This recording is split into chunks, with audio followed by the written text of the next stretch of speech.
And my topic is From Research to Global Business, the case of biotechnology sector. And what I'm going to speak is very briefly stated here. First, I will say some words about the knowledge-based economy. Then I will continue to describe what it means to be in a knowledge-based economy in terms of innovation policy and what sort of implications there might be in terms of policy.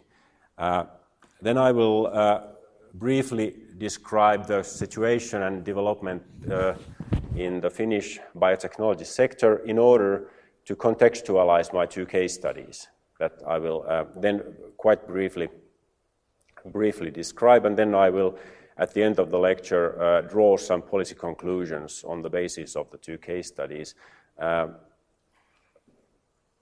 I've kind of figured out that this lecture might take an hour or a little bit less, so I will very briefly refer to my empirical cases, but I have publications on them. So those of you who might be more interested in the very kind of details of those cases, I have one copy of each paper here with me, so I can give it to you and you can perhaps make copies, or then I can email it to you if you give me your card or email address or something. So let's go on. In our time, it's quite usual and it's quite widely held idea that we are living in the era of knowledge-based economy. And the concept of knowledge-based economy belongs to a group of concepts that have been developing since the 1960s or 70s that address the central role of knowledge and know-how in economic life and in social life, kind of societal life all together. And how does that kind of present itself in terms of economic production? Here are three ways to see the relevance of knowledge and know-how in terms of economic development nowadays. The first of these is the increasing complexity of products.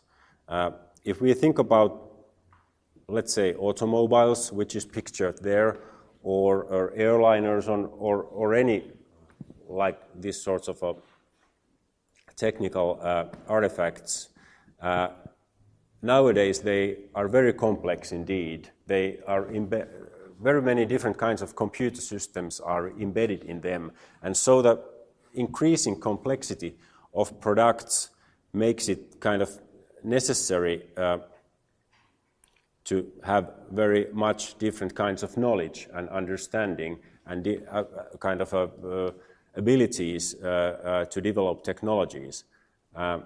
Also, what has been going on in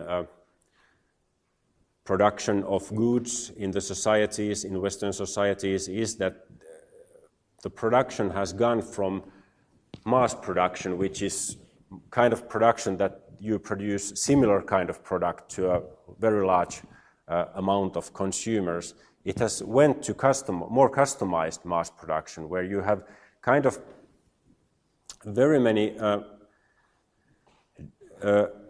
kind of, let's say, telephones, and they have core technologies quite similar in each telephone, but then they are mass tailored to different uses and to different segments and to different user groups. So you have, let's say, Nokia, for instance, during the late 1990s, it must have had nearly 200 different kinds of telephones. They had some core technologies, but still they were kind of marketed to different segments of the users. And then there is, in various areas of science and technology, there is very rapid development of sciences and technologies, and the technologies have become so complex that no one alone can kind of master them. Let's think about well, biotechnology, for instance. There are so many different kinds of specialisms within that large field that in order to make use of it, you need to kind of have a large basis of knowledge, and you need to collaborate with other people because specialism, as a specialist, you usually are quite limited. So the picture, to get a kind of a full picture, you need kind of many people and different kinds of competencies that must be combined. And the fourth issue, which is relevant here, is the shift in production from goods to services. Usually industrial societies, factories, it was different kinds of goods were produced in factories and then sold to customers, but nowadays it's where the companies get more of their revenues. It's not so much anymore production of goods, but instead kind of service contracts that are embedded in the goods they sell. Let's say, for instance, we have a paper factory and it wants to make its production process controlled by computers. So there is a company which sells for the manufacturing plant or the manufacturing company this sort of automatic computer system which controls the production. But what is more important for the company of selling this computer system is that it usually has very long-term, extensive service contract, and that makes more money for the company than the simple kind of automation system. So we have this sort of a shift towards from material production to this kind of services. And what does all this mean in terms of economics and economic production and economic dynamics is that because it is very difficult to master all these things within one company or by, let's say, a small group of specialists, usually companies and people, they have to form collaborative networks with other specialists. And these networks are usually, they can be very heterogeneous in terms of, let's say, in the field of biotechnology, they may contain researchers, they may contain universities, they may contain government agencies, they may contain hospitals.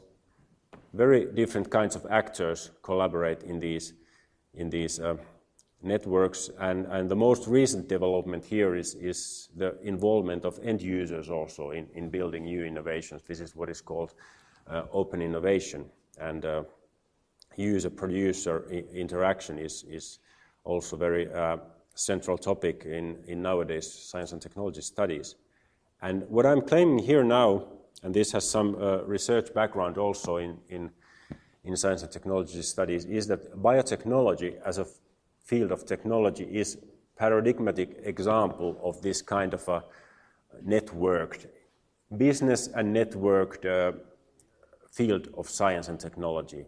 It is a relatively new, it kind of in the modern form, biotechnology emerged in the beginning of 1970s. It's very fast developing field of science with very specialized knowledge based, and at the same time it has more or less lucrative business opportunities. So it's kind of very central also from the policy point of view. And there is actually, in science and technology studies, there has been very much research on biotechnology and various kinds of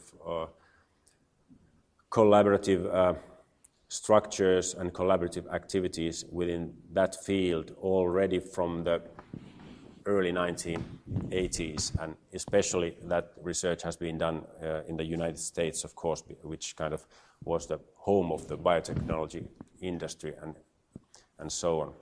So then let's go on to a little bit policy implications of this. The traditional science and technology policy was quite much about allocating funds in order to advance scientific development and development of new technologies and new instruments and that sort of things. Because of this knowledge society development and the fact that innovation has become all the more important in terms of nations' competitiveness in the global scale, there has been a shift in policy framework from traditional science and technology policy towards more broad-based innovation policies. And here, governments nowadays are focusing more on kind of generating more positive framework conditions for innovation on a broadest terms. I mean, attention is paid to education, to creating top-level research, but also to create supportive normative systems for companies to operate. For instance, quite recently, Finland transformed its IPR legislation so that it would be kind of more in line with this kind of innovation policy framework. Also, issues about venture capital funding of emergent technology-based companies is very central issue, and all these issues are now on table, and governments are kind of trying to create suitable and supportive environments for companies to operate, so that there would be kind of innovations. And one policy framework that has been used very extensively is the so-called National Innovation System.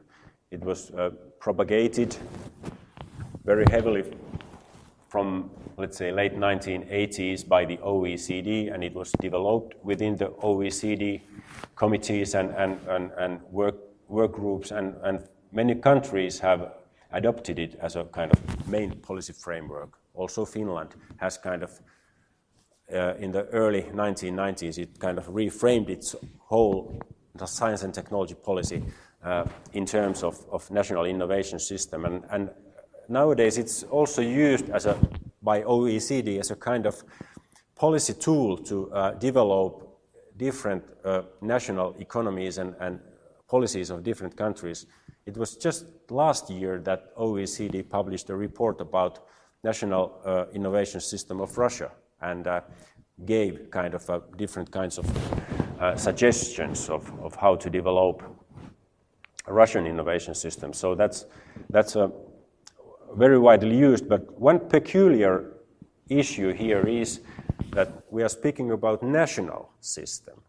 And if we think about the biotechnology, or what I was speaking about, a knowledge-based economy, that's more a global issue. I mean, economy is global. Businesses and companies operate on a global scale, operate on a global basis. Researchers work on a global sphere, but national policymakers are kind of sticked to this national innovation system approach. And that's kind of one interesting topic that will be touched upon later on in this lecture when I describe more about these concrete case examples that I have studied. And what I'm going to now kind of do in this lecture, I'm going to start moving towards biotechnology, and before that I will kind of tell you what are the purposes of this study in relation to the two companies that I'm elaborating on. I have done longitudinal study on the development of these companies from their very early stages until they have become a little bit mature. The trajectory I've studied is a little bit more than 20 years for other company, and for the other it's 15 years. And I'm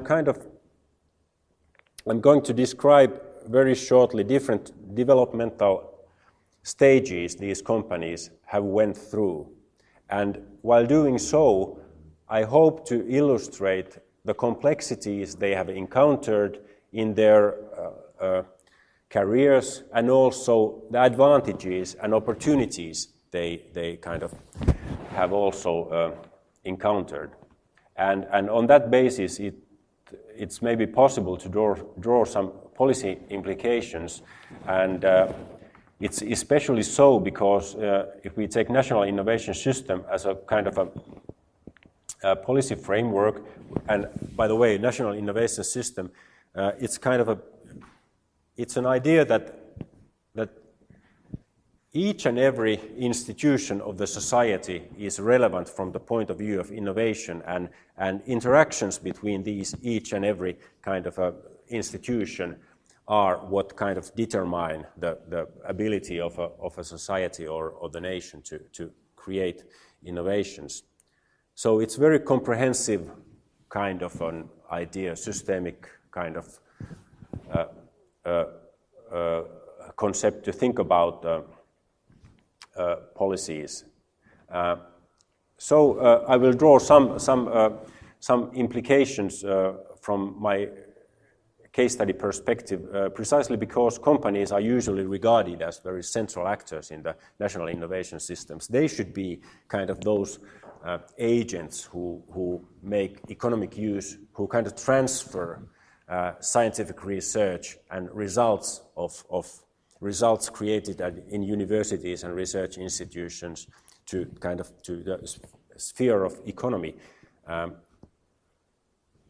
So a little bit contextualization of these companies in terms of Finnish biotechnology sector.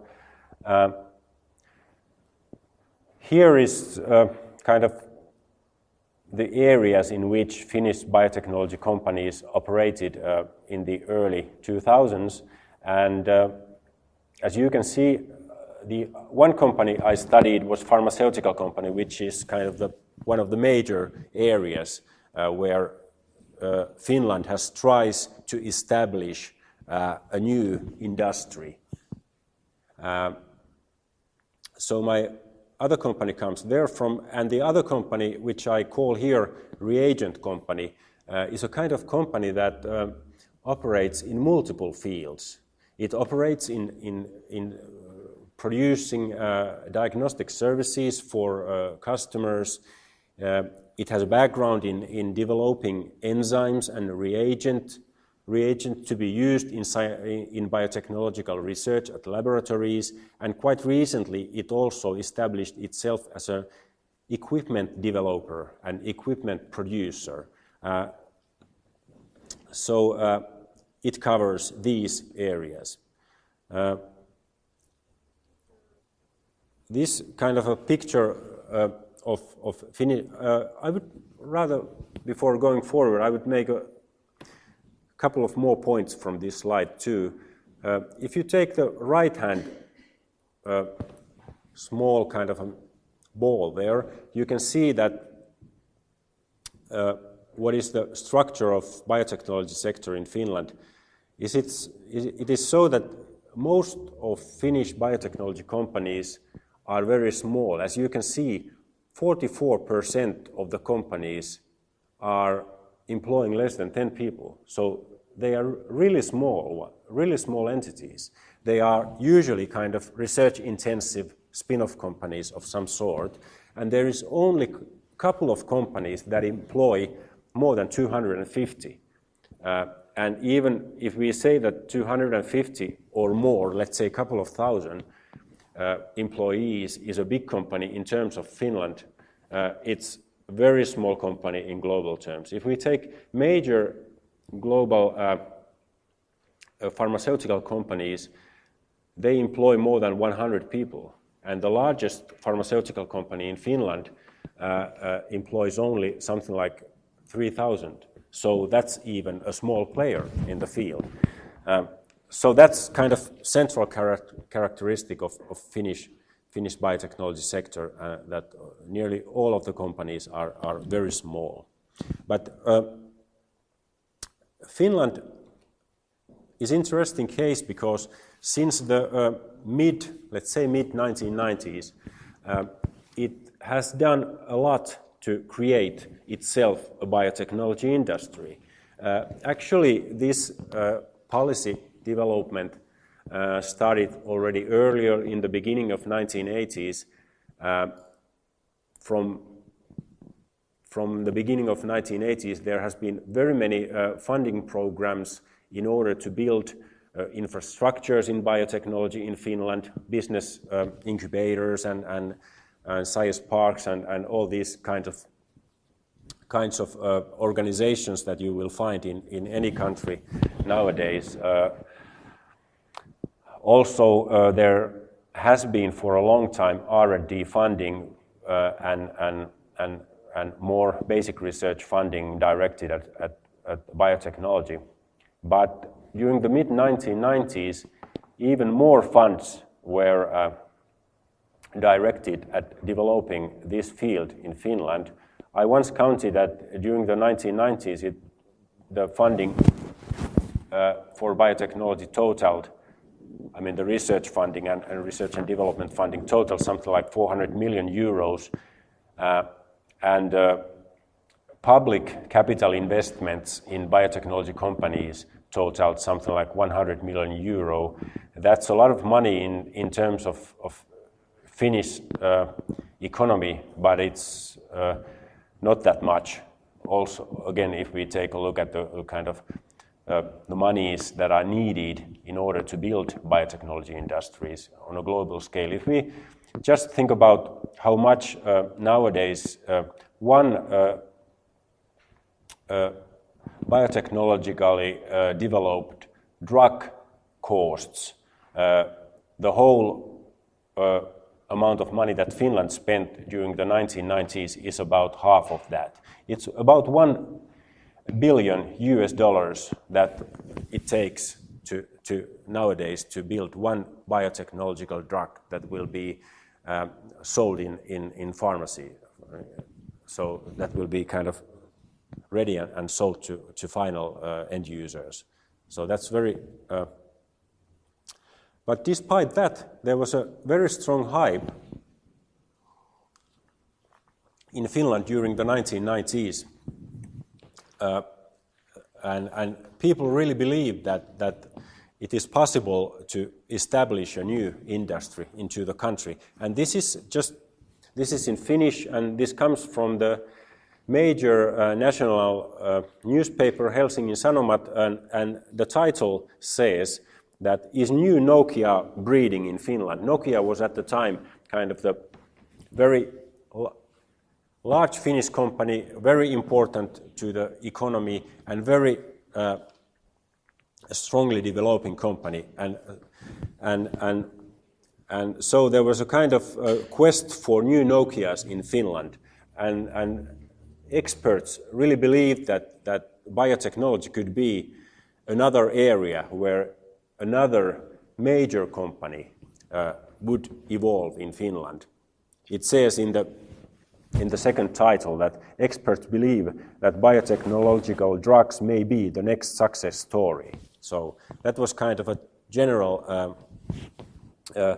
idea behind these investments during the 90s. And what then, when the investments were made during the 1980s and 90s, you can see here the kind of a increasing trend. This picture shows you the establishment of biotechnology companies in Finland, and there is growing trend since the early 1980s of establishing new biotech companies in the country. But then the hype came to an end by the turn of the millennium. It has background in the kind of a collapse of ICT bubble in the United States and other parts of the world in 2000, and it then spread also to biotechnology sector. And as you can see, the number of new companies dropped very significantly, and after that, the sector has been in problems in Finland in terms of getting venture capital investments and so on. Of course, the research is going on, and the kind of R&D is going on the basis of funds allocated by the major science and technology funding agencies in the country, but we don't have biotechnology industry in the sense people hope to have it. And here is another picture which kind of tells you about this. This is the development of Finnish industrial structure after the Second World War, and as you can see, the dark line there, that's electronics, and you can see the exponential growth of the area during the 1990s, and it's partly because of Nokia in Finland. And it was kind of believed that something similar could take place in biotechnology, which was not the case. Still, our economy is based on pulp and paper industries and machinery and metal industries, which are these days also encountering problems because of globalization. But anyway, this idea didn't quite succeed. So the current situation then, so this is biotechnology on the very small line on the in the red red balloon. Okay, the current situation on a global scale, the biotechnological industry and pharmaceutical industry is growing. It has a history of very long and steady growth, and it does grow all the time.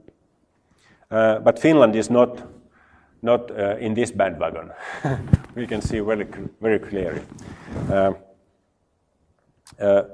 And one reason, evidently, is that the increased costs of creating, for instance, new biotechnologically engineered drugs, which is huge. It's really huge. And Finland, in terms of biotechnology, Finland is a very small market area with small companies, so it's very closely tied. If we are going to have that industry and those companies that we currently do have, they are very intensively and closely tied to the global developments. They must be companies that operate on a global scale from the very beginning, because there don't really exist local market. There are no major pharmaceutical companies or biotech companies in the country that would help small companies kind of broken to the global scale. So these small companies must start working on their own on a global scale from the first day of their activities. Now let's move to the case examples. The first case example comes from pharmaceutical area. This is a pharmaceutical company that was established in 1994 at the University of Turku, Western Finland. It was based on a research that was done on a soil bacterium at the University of Turku, and the researchers working there developed a method of growing that sort of bacteria and getting that bacteria to produce antibiotics. And these antibiotics are substances that can be used as in cancer treatment. So they are kind of intermediate products when you are developing cancer drugs. And by the way, the picture on the upper right-hand side is picture of these bacteria that are called Streptomyces galileus, and below that picture is a kind of a pilot scale fermenter where these bacteria can be grown, and then they kind of produce these certain kinds of antibiotic molecules, example of which is also over there in the lower part of the slide. And then they are kind of manufactured into final products that are then used by patients. So this is very typical Finnish biotechnology company. It is relatively young. It has few employees, actually less than 30 employees. It's very R&D oriented.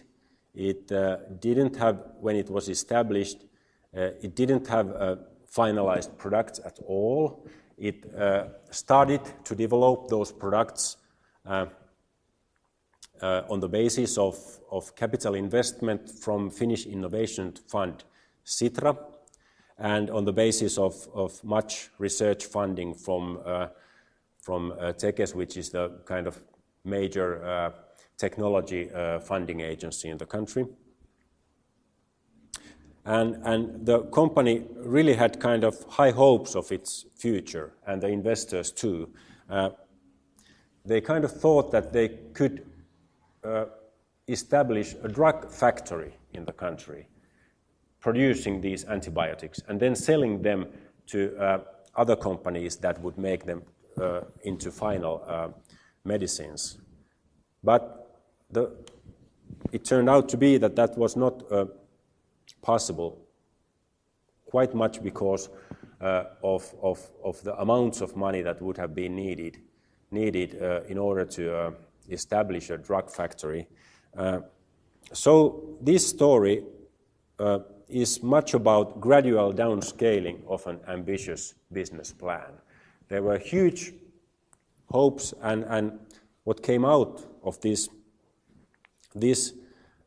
company after some 15 years was more or less a small contract manufacturing company that uses its facilities to produce antibiotics and other toxic substances for international customers.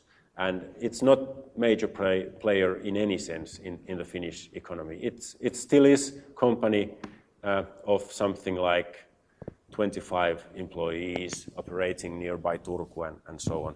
And so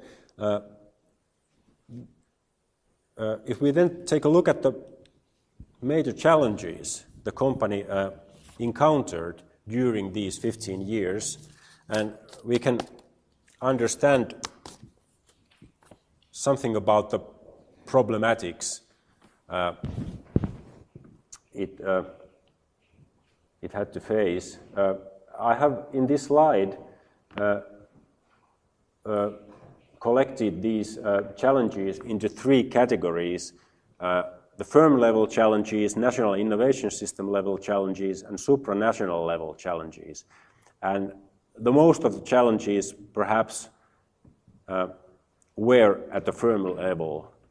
First, when the company was established, its production technology for producing these antibiotics was unfinished.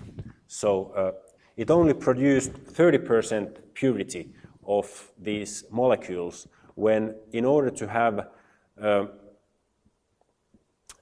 such kind of a manufacturing system that you could have that you could ultimately sell the products to other companies, you should have had something like more than 90% purity of the final product. So there was huge work to be done in terms of developing technology. Because of the technology was unfinished, there was a lack of quality assurance system, a license for drug production for this firm. In Finland, you cannot produce drug substances unless you have a license for that production. And in order to have a license for drug production, You need to have good manufacturing practices that are, and you need to have quality assurance systems and all these kinds of standardized things in your production plant. And the company, of course, didn't have these because they even didn't have working technology to create the substances. And finally, because this was a university spin-off company, the entrepreneurs that were managing this company, they were former academics. They didn't have experience in business circles. So they were learning to operate in business sector, and they didn't have much knowledge about the business area, because although you are a researcher, it's completely different thing to be an entrepreneur and kind of a business actor in the same field. It's whole new game. It's very different. So these were firm level challenges the company encountered. Then if we think about the whole of Finnish innovation system, we can see that although the national fund, the Sitra, invested 10 million euros as a capital investment in this company, that was far from enough. It's so expensive work to develop new drugs that 10 million is just something you can start with. And they would have needed significant investments from abroad, which they didn't get. And if we take a look at the firm level challenges, we can see why they didn't get it. International investors completely could kind of determine that this don't look like a lucrative business. They don't have their products actually ready yet. And they usually think about in terms of 5 years when they want to get paid back for their investments. And this wouldn't be able to materialize in the case of this company.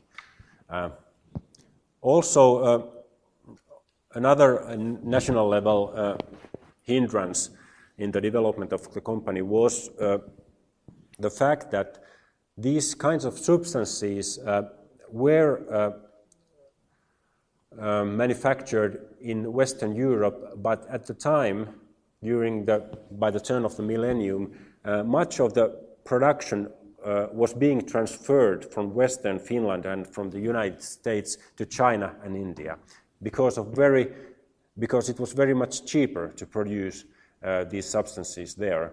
And these people in this company thought that they would establish this company, this drug factory in Finland, but once they counted the prices of the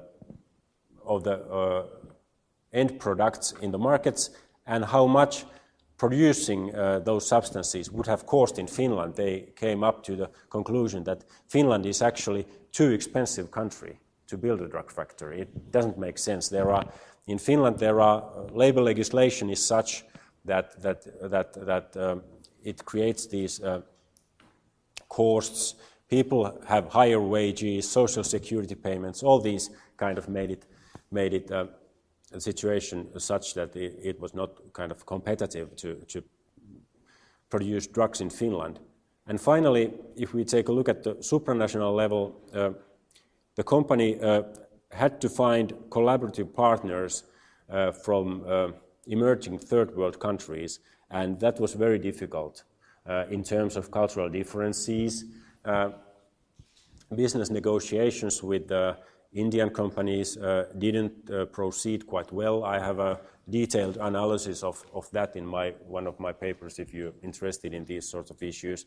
Also, they tried to establish joint projects with Chinese companies, but in China there was a major reorganization of pharmaceutical industry at the same time, and all was very mixed, although it was kind of possible to go on, but then they couldn't get the final agreements because of this reorganization of Chinese pharmaceutical area. So these very many problems in very different levels kind of had the end result that the company kind of had to scale down its business plans, its business models to something which is very unchallenging in a way and not that ambitious. So, but if we take the other company, it's kind of a reverse picture, reverse kind of development. This is a case of a reagent, originally an enzyme and reagent producer that is a spin-off from the Helsinki University of Technology in 1986. It's based on student work there. The students then, very soon after graduation, they established this company. It was very successful, and it was sold in 2010 to a major global US-based instrument company, Thermo Fisher Scientific. Products of these companies range from reagents and enzymes to instruments and whole systems used in biotechnological research laboratories. This has been a good business for owners of this company. Annual profit has been nearly 1 million euros, and the company over the years has annually grown very significantly, nearly 20% growth each year. And there are a couple of pictures in that is a building of the company, main headquarters of this company in Helsinki, Espoo, and a couple of its products are pictured over there too. Trajectory of this company is very different from pharmaceutical company. This company started with much less ambitious plans. It started as import business. It didn't have products of its own at all. It kind of was agent for international enzyme producers and reagent producers, and sold those enzymes in Finland and Scandinavia. That's how it started. At the same time as it did this, the entrepreneurs and researchers of the company very actively get into the contact with enzyme producers all over the world, and actually they made learning visits, for instance, to New England Biolabs, which is the major enzyme producer located in the United States, to learn the business before they kind of entered in their own product development. They started their product development by the turn of 1990s together with Icelandic research groups, and they got their first own product on market in 1991. They went on diversifying their product portfolio during the 1990s, still having their products as different kinds of enzymes and different kinds of reagents used in polymerase chain reaction, which is a basic methodology used in biotechnology laboratories worldwide. Then they started offering diagnostic services for some Finnish customers, and they started developing not only enzymes but whole kits used in biotechnology laboratories. A kit is a kind of it's a package of different kinds of tools used in biotechnology laboratories. If you can kind of say that enzyme is a one part of a kit, there are also other kinds of tools in kits, and those kits are then bought by researchers who do biotechnological research or biology research in research laboratories. Then during the 2000s, by help of partners from the United States, the company was able to start developing new kinds of instruments used in PCR, in research laboratories, and developing these instruments was very successful, and so it became a major product for them. And after a couple of years, the major US company in healthcare equipment sector, bought the company. So this is kind of a not that depressing example of how biotechnology can be developed also in a small country. And major advantages, if we take a look at the company's trajectory, are again kind of summarized in these three levels. On a firm level, to start with, the company started by acquiring early income through import business, so it was not dependent on external investors. Of course, this is something also to do with the area of biotechnology this company was working. It was not so capital intensive as developing drugs. So it was more easy to operate in this way, in this reagent business. Also, and this is what I already just said, that the product development costs of new enzymes and even new instruments and these things, they are much more cheaper than in pharmaceutical industry.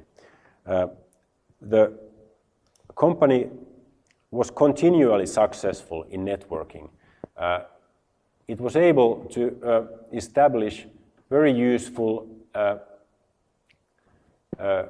collaborative projects with research groups coming from Finland, from the United States, from Iceland, from Germany, any place. And that's something this company could manage. While if we take a look at the pharmaceutical company, they had huge problems in that area. And one can say that these guys behind this company, they had good management skills. They kind of could evaluate because they were offered very many projects, and because they were central players in the reagent business and enzyme business. So they were offered very many kind of project ideas. Would you collaborate with us doing this or that? But they were able to see where kind of the lucrative business would be, and what would be the kind of initiatives that they want to go on with, and what they don't want to. If we look at the national level advantages, it's basically, I guess, the issue that they got a small amount of initial venture capital, but they didn't need too much of that any later, and so that was no hurdle. And finally, if we take at this business field on a supranational level, it was during the 1990s and 80s already. It was a very strongly growing business. PCR emerged as a technology in biotech area in the mid-1970s in the United States, and it really started to develop as a central technology used in biotech research during the early 1980s, and then the business related to PCR was very strongly growing, and also this company was able to jump into that bandwagon and develop its business business very successfully. So just now, in order to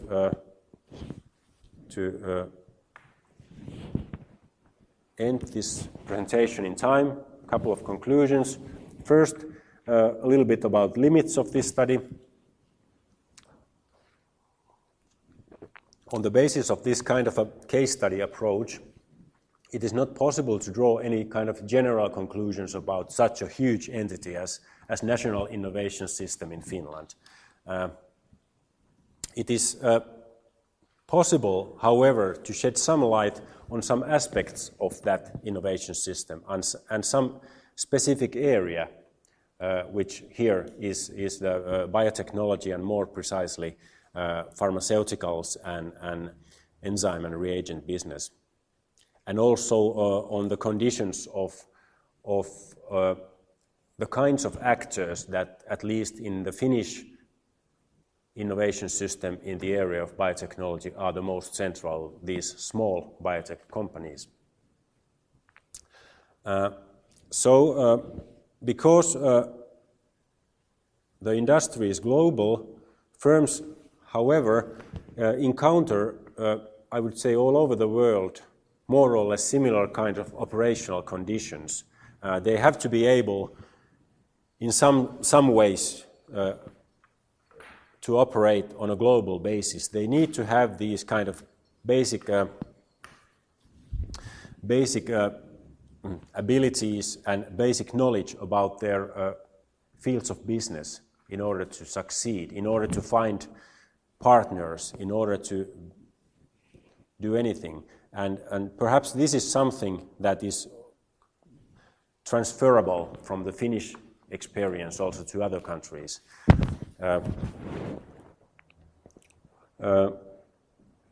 Then the last slide, if we kind of compare these two cases, we can point to some crucial issues illustrated by the case examples. First, relates to immatureness of innovations and businesses. That is something which is very easily seen in the case of biotechnology, in the case of pharmaceutical companies in Finland, not only in this case, but more generally.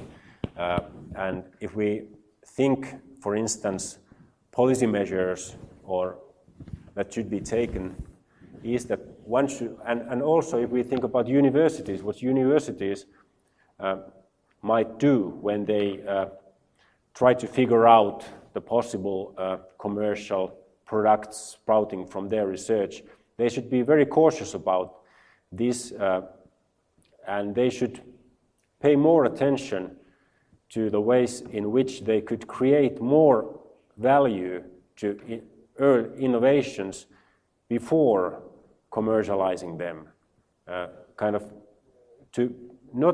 Finland has made mistakes, I guess, in that it has, in pharmaceutical sector, tried to commercialize innovations all too early. So it could be, they should have been developed further within universities, and then only later stages perhaps commercialized if the development of technologies and products had been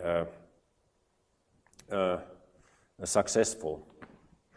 Also, these examples point to the relevance of competitive environment that should be taken into account. If one is in a situation that one needs to compete with the emerging economies of China and India and Far East Asia and these sorts of things, that's kind of maybe very relevant in terms of where you can locate your activities, and then it seems to be that having certain activities in high-cost countries like Finland is simply out of question. You cannot produce products in a competitive prices. So then networking and being able to form collaborative networks on a global level seems to be necessity in this kind of a network business. And also, it might be useful if one is trying to establish a company, trying to think about if it's possible to have early stage cash flow too, so that you could kind of have such kind of a business model that you earn some money from very early on, selling something, your competence or anything, but or establishing this sort of an import business or something, so that you wouldn't be so strongly dependent on external venture capitalists. But of course, if you work in certain areas, you cannot manage without capital investors, and then you should kind of think about the right time of establishing the company. This holds especially for the drug industry. And perhaps national policymakers can do something about these issues. At least they should think about how they could support firms' access to global markets. It's in large countries, it's perhaps a little bit easier than in Finland. In Finland, if we think about biotechnology, which is so kind of scattered area of technology and business, there are not many people in Finland who can master all these different specialisms in terms of businesses. So there should be some kind of ways in which these kind of competencies in relevant areas would be developed in the country. Then, if we think about university spin-off companies, it's also important that if those entrepreneurs who start the company are academics, they need really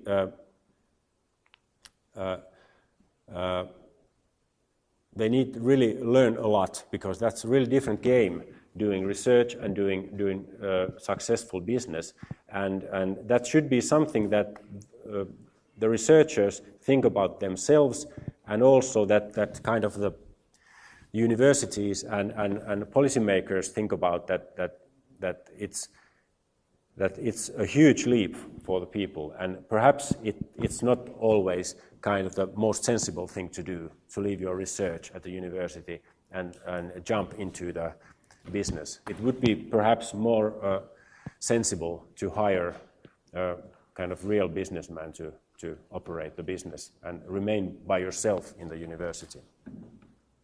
And also, I would say that at least in Finland, there is a lesson to be learned, and perhaps it has already been learned, that and it relates to the capabilities and understanding when some innovation is mature enough for commercialization. And it clearly seems to me that in Finnish innovation system, where the major venture capitalist was the National Innovation Fund, Sitra, and it decided to spend most of its funding to pharmaceutical sector, there must have been people who really didn't understand the capital intensiveness of the business, and they perhaps thought that the process would be a little bit more easy than it actually was, and so perhaps quite large sum of money was wasted in this learning case. But anyway, so that was what I had to say to you today. So thank you for kind of your attention, and I'm happy to answer if you have any questions or take any comments which you may have. Thank you, Professor Tuunainen. Now, please ask your questions and make comments. The floor is yours.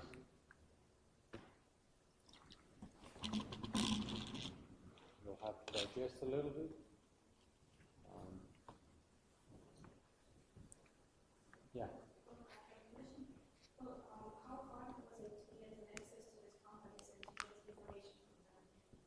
I think Finland is, in that case, it's a pleasant place to do research because access was very easy. I only called, first I emailed, but then I called to the CEOs of these companies and explained what this all is about, and they thought that, well, they have something to tell me.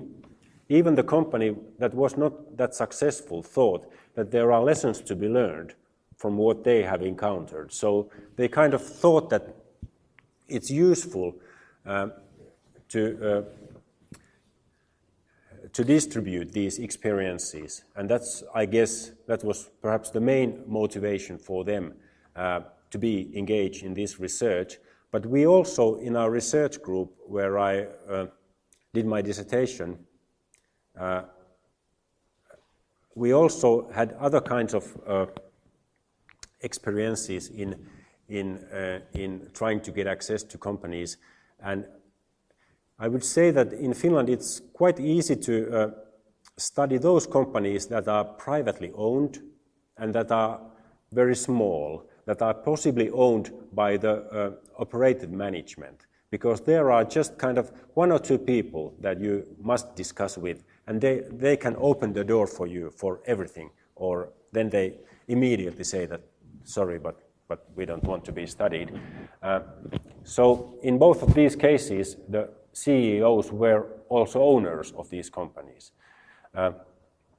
But when we tried to study larger companies, it became very different, much more difficult. They have lawyers there. They are possibly owned by international other companies. And so it's much more harder to get access, and actually we haven't studied those kind of companies simply because it takes so long time to get an agreement if you can study or not, and then it can be that you are not able to publish your research results. So what sense does it then make to an academic to study something on the basis of which you cannot publish? But these small companies, they are, and those companies that are owned by the operated management, they are, I don't know, it would be interesting to hear how it is here. Have you any experience by yourself? I mean, if you... It's difficult. Yeah. It's even difficult in the United States. One of the professor where Yrjö Engelström, who was the leader of the research center where I did my PhD, had a professorship for something like 15 years in University of California in San Diego, and he did much of his empirical research in Finland precisely for the same reason. Difficulty of getting access to organizations in the United States, but very easy access in Finland. Yeah. I have a question. I really like that you used two examples, one successful and quite much. But my question was about business skills. You mentioned that most cases they were from academia. One was successful in trading, and the other one they couldn't do it. And you said that, yeah, someone had it. Is it something natural, or maybe they just should, or maybe it's something about generation, or what the reason? I wouldn't say it's natural. It's in the latter case where the managers were more kind of skilled in that. They, from very early on, they started learning those skills. It kind of was a gradual learning experience for them. For instance, when they were still students at the Helsinki University of Technology, they used their studies to make a draft plan for an enzyme factory to be located in Finland. So they kind of familiarized themselves already very early on these kind of concrete issues that come up when you're an entrepreneur and when you enter kind of the business area. And then when they established the company, they immediately contacted the major, and this is quite interesting, they contacted the major enzyme productions in the whole world as a new kind of 22-year-old masters of technology, they sent emails. We are planning to do something like this. We would learn how you make enzymes in such a way that you are able to sell them on a global basis. They contacted German company, they contacted companies in the United States, and New England Biolab, which is a major actor, it said, okay, come visit us.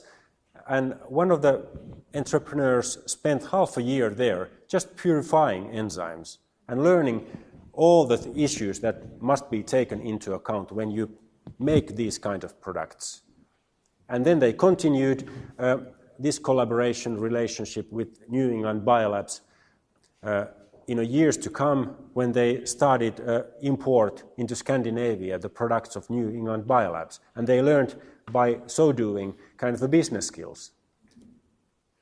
But this pharmaceutical company, they were academics who then established the company without having any kind of background, without learning anything. They kind of started learning once they had a company. And also they spent a lot of time in learning that. They used international and Finnish consultants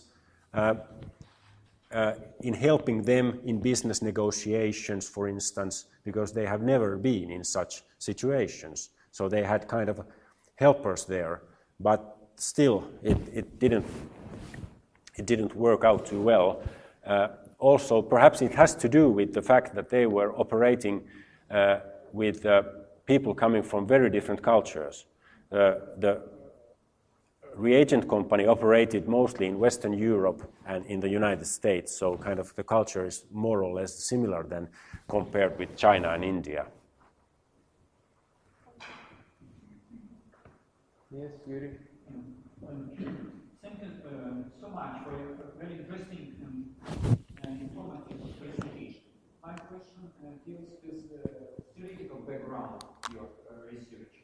I'm particularly interested in a kind of, maybe you can deliver information about this issue. If there exists a kind of Finnish school of STS studies, this Finnish environmental background for the development of these studies. I can give an example of conceptual history in Finnish way, where they established a school, exchanges, official English journal devoted to this issue. Do you have such an environment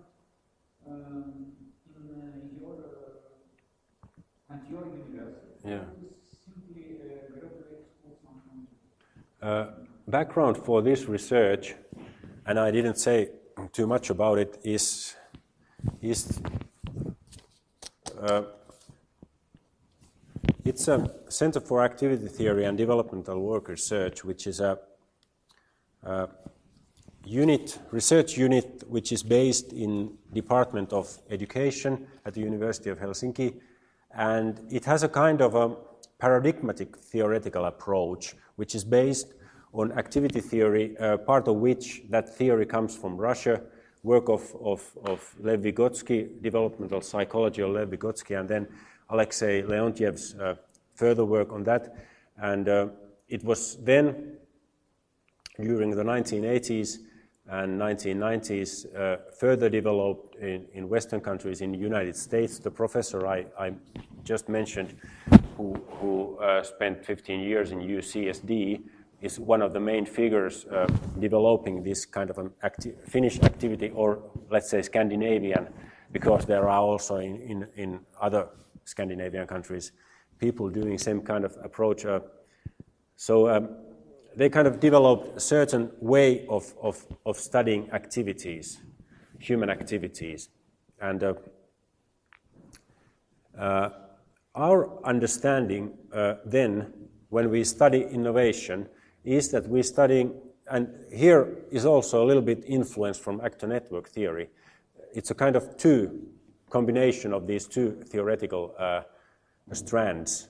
How we have been approached innovation in terms of empirical research. We are studying innovation networks, and we regard innovation networks as a kind of object-oriented networks, in a sense that within an innovation network you have heterogeneous actors, different kinds of people or organizations coming from different kinds of backgrounds, having different kinds of knowledge, having different kinds of technologies and all these things, and they kind of, in innovation networks, usually they form some sort of a complementary whole by using which you can materialize certain ideas, kind of build certain objects, shared objects.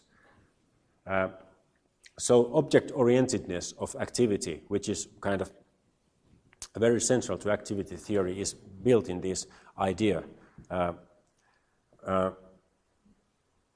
So that's kind of I would say, background how we approach these companies and their developmental projects. We have analyzed, for instance,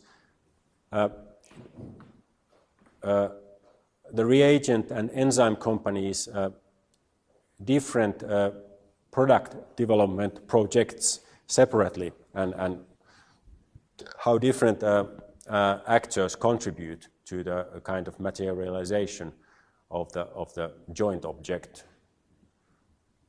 Perhaps that answered to some degree, at least, to your. Just maybe if you can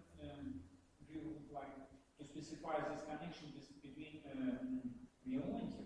It seems that there is a kind of cognitive interest here, because neurology for the school is more cognitive oriented. Mm-hmm. So in this case, probably it is more interested in construction of some kind of epistemic communities, Yeah, and what is organizing entity, and not a kind of purely organizational analysis. Yeah, and what is also important in the way we kind of analyze these networks, we pay close attention to materialities of so it's not only cognitive issues, it's not only social issues or epistemic issues, it's also because these kinds of research areas we are talking about, it's material production, material kind of research. I mean, you manipulate entities. That's what biotechnology is all about.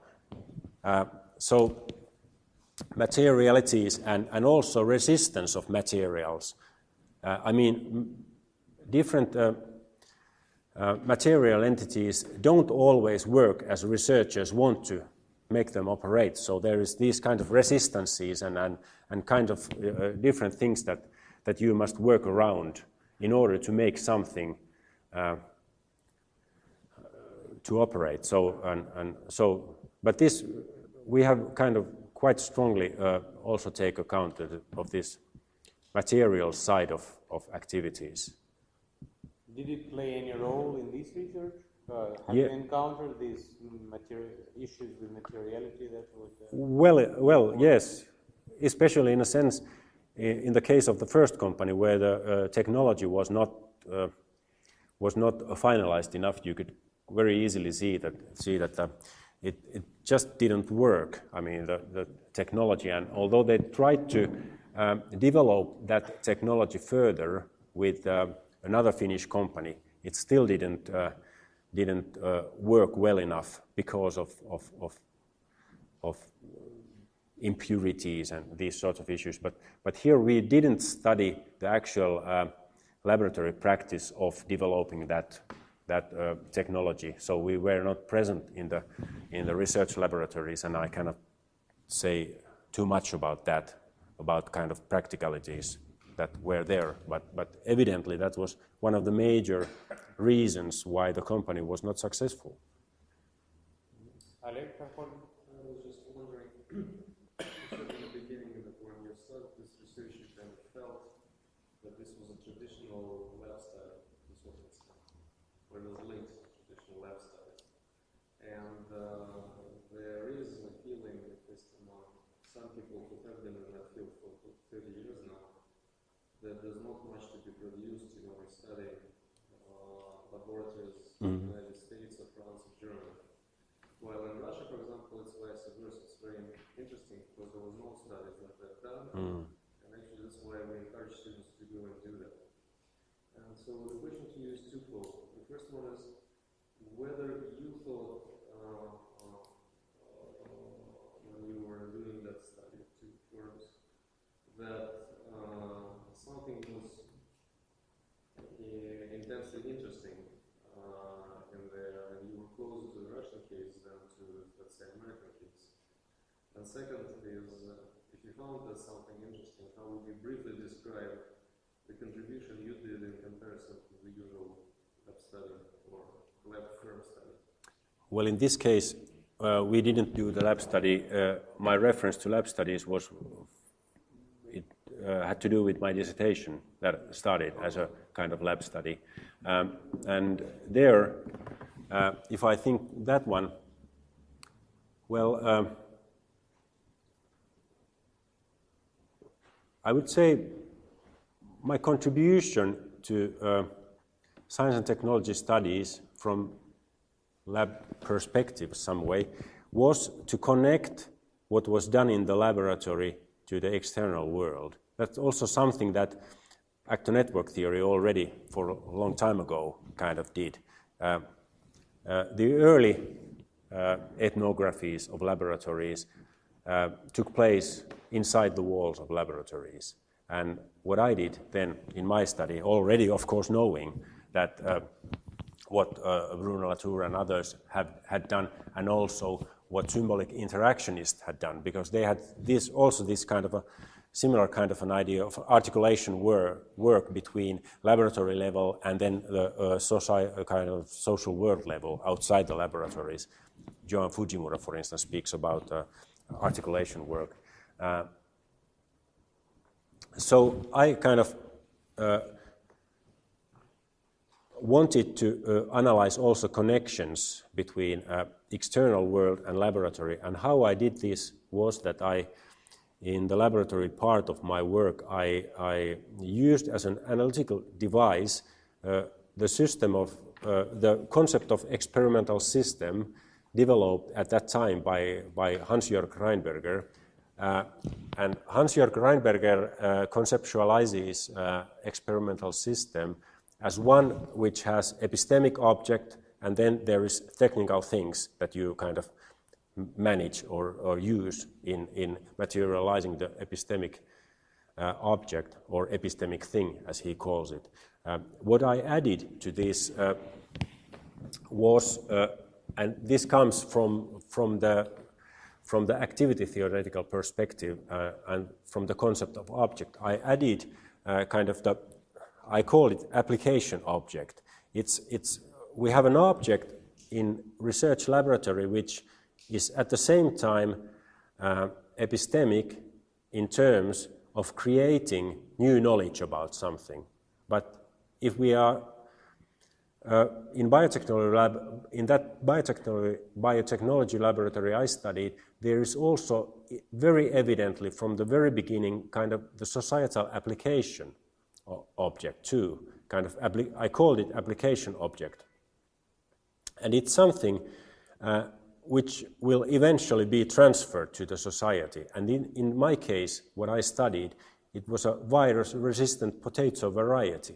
It was a research group operating in plant biotechnology area, and what it tried to do was that it studied virus resistance phenomenon in a potato, and at the same time, while increasing knowledge on the phenomenon, it tried to develop by using biotechnological means the virus-resistant potato variety that could eventually be used by farmers in Europe, for instance.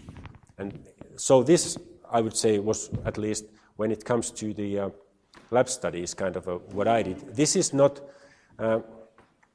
perhaps if we kind of look at what Latour wrote about Pasteur, this is not kind of so original, perhaps, But still, it was original in terms of epistemic systems, at least how Hans-Jörg Reinberger spoke about them. And so, yeah. Well, we know each other. Yeah, yeah.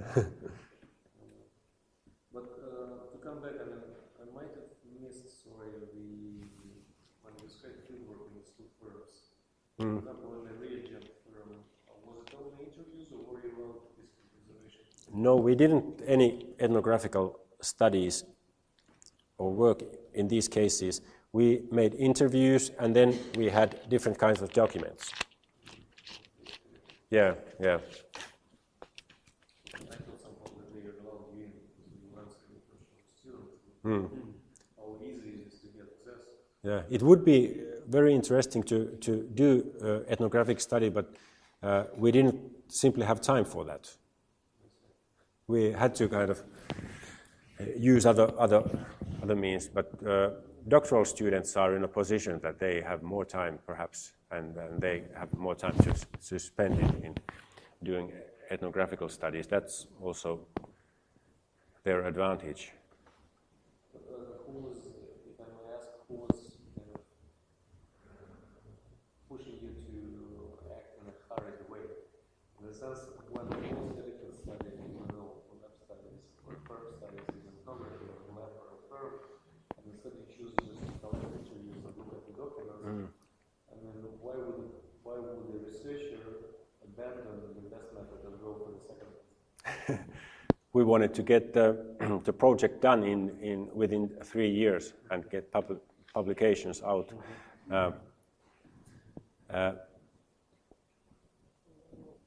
Well, I don't know. Perhaps it would have been interesting, and I don't know. We didn't ask from the very beginning.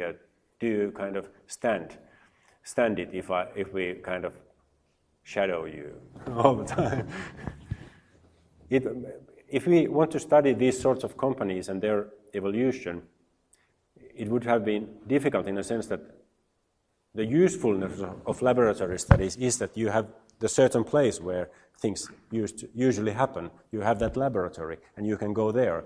But if you have studied ethnographically, for instance, the Reagent firm, you should have actually followed on an airplane with following the CEO all over the world all the time, because he was traveling something like more than 100 days per year, and in order to collect ethnographic data on kind of, because we were interested in that project not anymore that much about what happens in a laboratory, but how these companies construct their networks and what happens during the trajectories of these companies. So, yeah, that would have been kind of.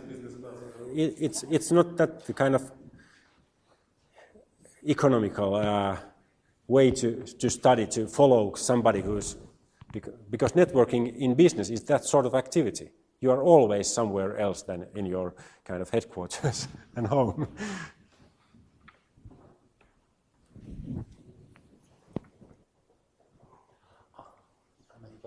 Are you planning to continue somehow this research, or if not, what other your research plans you have in mind? Now I have 2 projects going on. One can say that all my research kind of are interlinked in some way or another, but I'm not continuing this in kind of terms I've just described to you. My current projects are these. The first of them addresses what, at least in Finland, is called the third mission of the university. The first mission is research, and the second mission is education, and what we call as a third mission is the kind of societal service, kind of the contribution of the university to the society. Of course, one can say that it takes place already through research and it takes place through education, but still it's kind of conceptualized and spoke about as a different mission. what we are doing in that project is that we are studying different kinds of forms and mechanisms university researchers collaborate with societal stakeholders in different areas. We are studying not that much technological sciences, simply because if we take a look at the science and technology studies field, there is an abundance of research on commercialization, on biotechnology, on ICT and these kinds of issues.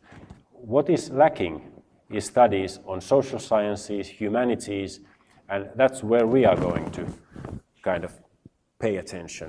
We are going, and actually we have started doing 3 case studies. One comes from multidisciplinary urban studies, which is urban geography and urban sociology. The second area we are going to study is Finno-Ugric and Baltic Finnish languages. It's very interesting. Those researchers are in that area collaborating with other kind of societal actors to revitalize dying languages. Inari-Saami language in Finnish Lapland, for instance, and Karelian language in Russia. Then the third case is learning difficulties in young children. That's interesting because they are using computer-mediated games as therapeutic means to help children to overcome their learning difficulties. And that's very strongly tied to Finnish educational system and daycare system. So that's one empirical work I'm involved, and so that's about forms of collaboration between researchers and societal actors. The other is more policy-oriented study. It's about recent changes in Finnish science and technology and innovation funding systems and the ways in which these changes play themselves out and effect on the activities at the university level and activities at the department and research group level. We want to analyze how these changes either help or inhibit innovation in different areas or renewal of certain fields of study in universities. We haven't yet decided for sure the cases we will study there, but we have started collecting research data on the policy level and on the university level. And we are hoping to do 10 case studies in 5 areas of science. And those areas could be something like at least one from humanities and social sciences, at least 1 or 2 from, let's say, natural sciences, basic kind of natural sciences, chemistry or something which is at the same time relevant from the point of view of Finnish industry. And chemistry, for instance, is one of those from the point of view of forest industry. Then we want to have there, just because of Nokia and all this kind of electronics industry in Finland, we want to have one case of coming from an ICT area, and perhaps one from some sort of bio something. We don't know exactly, but anyway. So, and then we are going to have different kinds of universities. So we want to have such kind of case study pairs that we have, let's say, biotechnology case from the University of Helsinki and biotechnology case from the University of Joensuu. 2 very different kinds of universities, so that we are also able to compare different university contexts with one another, because these universities are nowadays in Finland developing different kinds of internal mechanisms of strategic management, of allocating resources and these sorts of things. So the differences between universities is relevant to take into account. So that's the second research project, and this is the project where I'm personally involved also in doing empirical data collection and empirical research and data analysis. And in the other project, I'm more or less supervisor of dissertations. And by the way, I should also say that I have a new student there who's studying biobanks, Finnish biobanks. That is an emerging activity in Finland, which will be hopefully, and I guess will be institutionalized as some sort of routine basis kind of activities are being built on how biobanks are managed in Finland, and she's studying biobanks. So that's kind of the fourth case there. Other questions? Comments? Exhausted? Yeah, okay. Did I understand right that you actually build the networks for European data, you build the heterogeneous networks, and you use some network analysis, or you use No. just as theoretical therefore? No, actor network theory was more or less of an inspiration, but the way we have been studying networks, they are not networks in active theoretical sense. They are kind of networks of organizations or actors, I mean human actors, but who then manipulate material entities, and those material entities then may not always work as the researchers or technologists would like to. So they have kind of activities in some sense, but they are a little bit different kinds of actors in our networks than perhaps would be the case with Latour. Okay, now let's thank Juha. Thank you.